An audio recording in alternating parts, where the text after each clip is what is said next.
Yo, what's up, guys? We're back with another video today. And guys, obviously I am late on this big news that Dana White presented last night. I was having a good sleep. I didn't even realize he was gonna announce something. I was dead asleep by that point. So, plus I had other stuff to do today.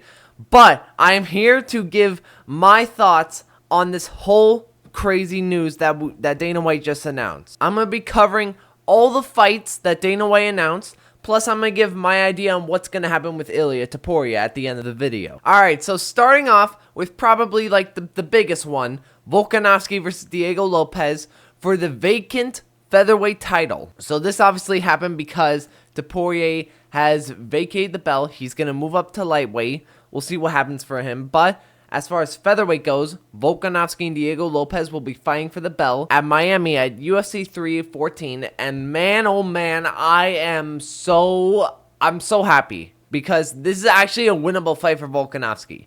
Don't get me wrong, there could have maybe been a path for him to beat Topuria, but I don't want to see him get knocked out for like a third time. And Lopes could do that, but I don't think that he's gonna.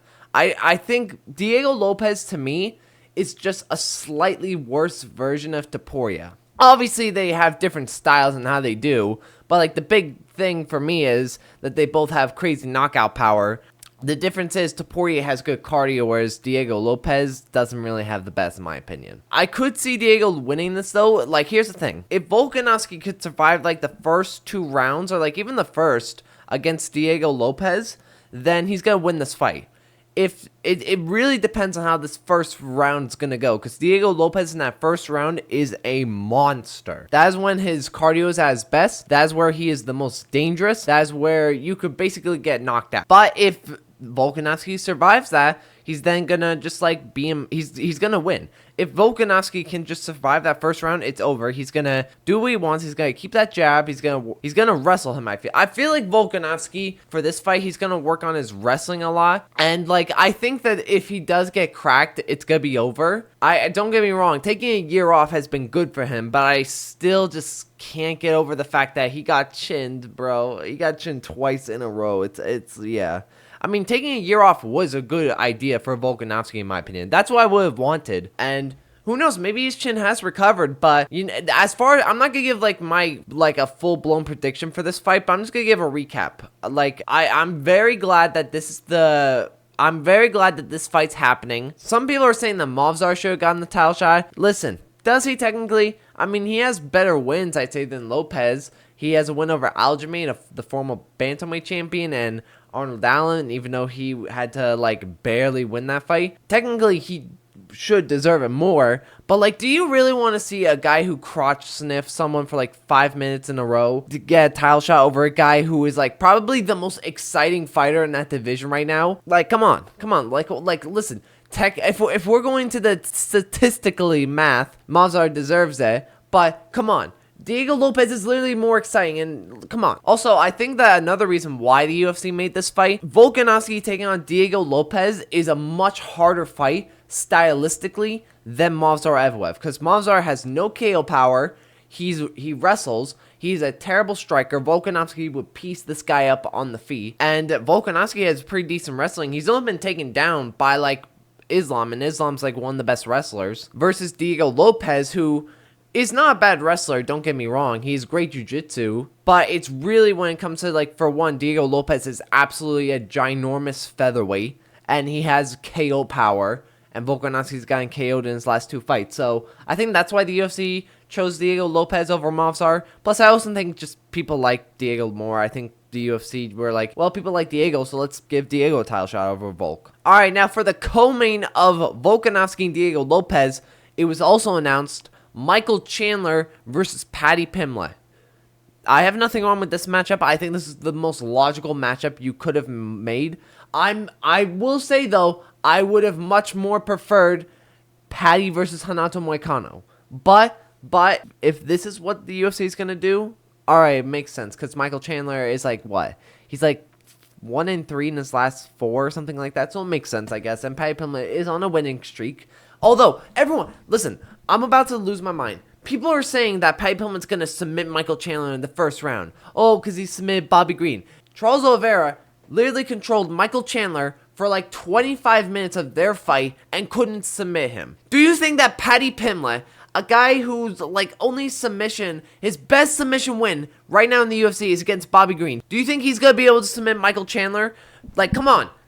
Charles Oliveira had 25 minutes to do it and he couldn't do it. What makes you think that Paddy Pimblett's gonna do it? I lose my mind with this. This is the most brain dead take I've ever seen. Now, do I think Paddy Pimblett could do it? Don't get me wrong. I do think that there is a possibility because Paddy Pimblett is not Charles Oliveira. He has a different style. Don't get me wrong. But like, I just don't think that's gonna happen. And I don't know why people are saying it's like in the first round. Like, listen, all these casuals who are saying round 1 submission for Paddy Pimblett have only watched one of their fights, and that was like the fight with Bobby Green. Do you all remember that this guy went to a decision with a skeleton of Tony Ferguson?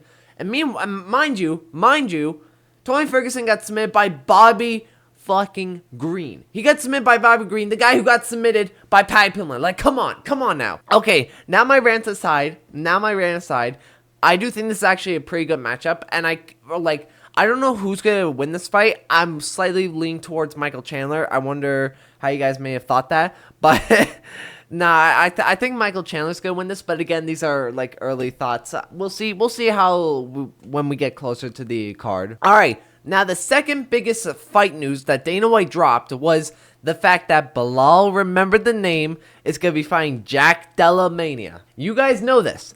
I'm a big Belal Muhammad fan. I know. I know people don't like him. I just like his personality. I don't know why. I just like Belal Muhammad.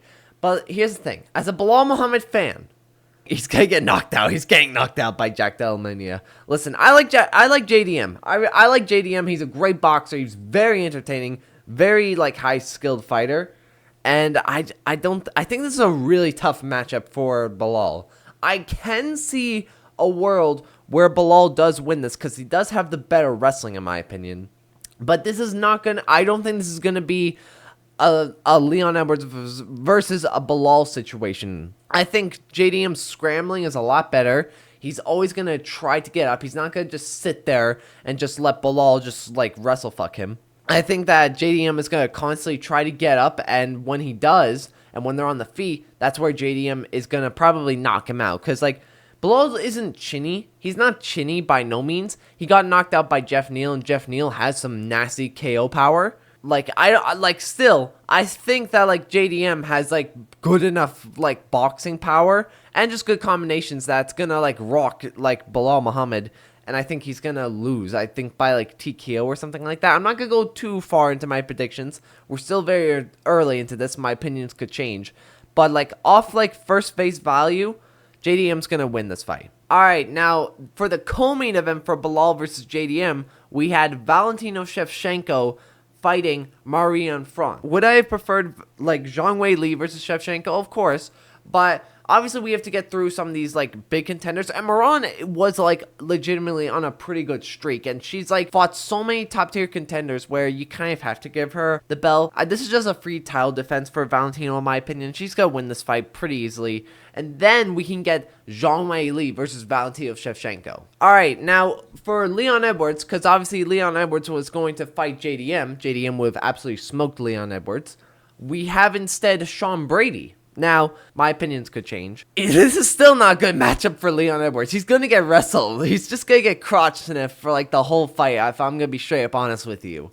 Like, Sean Brady's not a good... This is, like, the exact opposite style of what Leon Edwards was training for. He was probably training for a guy who was going to strike with him for, like, 25 minutes of their fight. Now he's going to have to, like, spend, like, maybe like less than a month, I think, in order to like for grappling to prepare for Sean Brady, because Sean Brady is a really good grappler. I will give him that. He wrestles good. His grappling, he can't really submit that much. He couldn't submit Gilbert Burns, but Gilbert Burns actually a pretty good grappler, I'd say. This is a nightmare for Leon Edwards. He's had to train for like his last like what 1, 2, 3, 4, 5, 4 fights now in a row for like high level wrestlers. And the moment he actually gets to like fight a striker, boom, that's taken away from him, and now he's gonna have to fight another grappler, another wrestler, and he's probably gonna lose to this guy as well. I mean, this is a good replacement notice, I will say. I actually do like this matchup.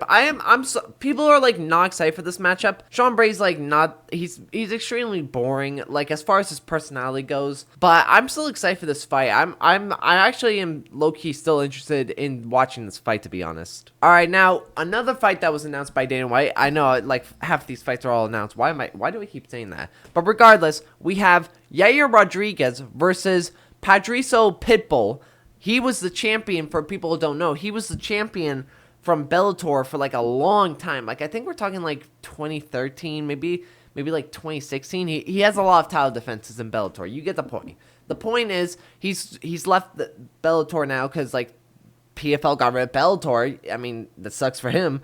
And now he wants to fight in the UFC. I don't know. I really don't know. I really don't know who's going to win this matchup. I could see Yair winning this, but I'm slightly leaning towards Pitbull. I don't know why.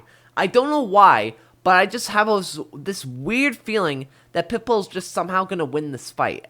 I legitimately don't know why. Maybe he has a lot of submissions in his like career, and he has a good amount of knockouts, but like I don't know, man. I don't know. This is a close fight in my opinion right now, but I do like this matchup as well. I actually like this matchup. I think it's a little bit high for Pitbull, but at the same time, he was a champion for like God knows how long in Bellator, so it makes sense giving him like a top 5 opponent. All right, now this is the part of the video where we're going to talk about Ilia Topuria, because obviously Dana announced, like from the videos that I saw, that Ilia Topuria is vacating the belt because he just can't make weight anymore. He's a big boy now, and he's going to move up to lightweight. There are 2 options for Topuria right now. Now, the first one, and the one that I want so badly, I literally made a video about it, Topuria versus Islam. This is the fight to make. This would feed generations. This is like the biggest fight you can make in the UFC, like, ever. Since, like, Khabib versus, like, McGregor, I actually think. I think this could rival the pay-per-view sales that Conor McGregor did. Because these guys are literally Conor and Khabib 2.0. You can't make this up. And also, I think that, like, I don't know, it did seem like, because, like, there was also, the UFC are trying to make this fight at least happen at International Fight Week. I saw that, like, article or news about that. I'll put it up on screen right now. But yeah, that's something that the UFC are trying to do. They are actually, like, trying to get this fight to happen during International Fight Week. I think that would be a great time to have that, because that's, like, a big event for the UFC. And having, like, possibly the biggest fight you can make right now on that card is, like, it's perfect for them. Now, let's say that Topuria and Islam doesn't happen, right? There's also another option that I feel like would honestly be just as good as Topuria and Islam. Topuria and Dustin Poirier. Listen, hear me out. These are 2 of the best strikers in the UFC right now. I made a video on that as well, and I had them like 2nd and 1st. Whoever were to win this fight right here is the best striker in the UFC, if not ever. Like, honestly, this is like, you have like 2 of some of the greatest strikers, like, I would say, like, ever in the UFC, and you have them go up against each other. Like, come on, that, like, bro, that would actually be, like, actually insane. Now, I don't know if they're gonna try and make this fight. This one seems, like, less likely. Like, realistically, the most likely one's gonna be Topuria and Islam, now that Topuria is no longer the champion at 145. If they can't get Topuria and Islam to fight in International Fight Week, I could very much see this fight being made as like a replacement for Topuria or something like that. Because this would be a great retirement for Poirier. Even if he lost, it would be a great fighter to like go up against for his last fight, because it's like a banger fight right here. And I think this would be a great win for Topuria, because he just beat one of the best strikers ever in the UFC. But guys, that is me covering all the crazy news that literally took place last night. Again, I was not able I was not able to talk about it last night because I was literally asleep. And also, I'm going to be giving you guys my prediction for Henry Cejudo versus Song Yadong tomorrow. And I'm not going to be here during the weekend, so you won't get to see me, like, recap the Fight Night card this weekend. But yeah, I hope you guys enjoyed this video. Leave a like, subscribe, and I will see you in the next video. Peace!